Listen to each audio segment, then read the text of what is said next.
你听到这种哒哒的声音时，是不是以为要大修发动机了？先不要急，先找一把实的套筒，把固定正时齿轮盖子的螺丝拧开，这样有可能几块钱就能解决。首先检查一下正时链条的松紧程度，看到没？响声就是在它这里发出来的。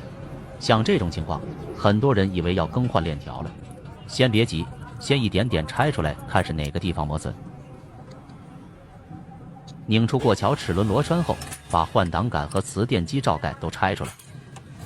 然而，光把罩盖拆出来还不行，还需要有专用的工具将磁电机拆出来。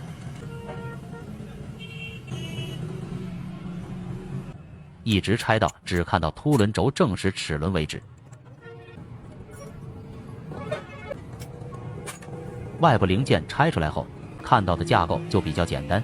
现在拿出来的这个就是张紧轮，链条松动有可能就是它的问题。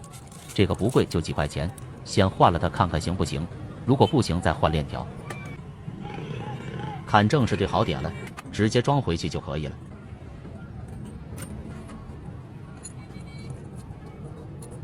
剩下的配件怎么拆的就怎么装回去就得了，没那么讲究。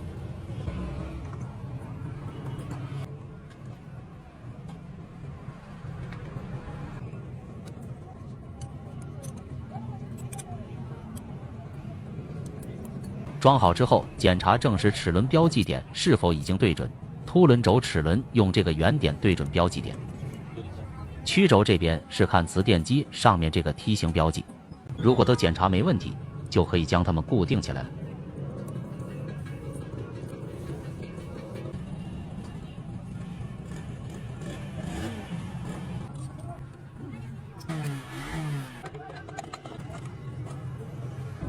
把所有的东西固定好之后，启动检查一遍。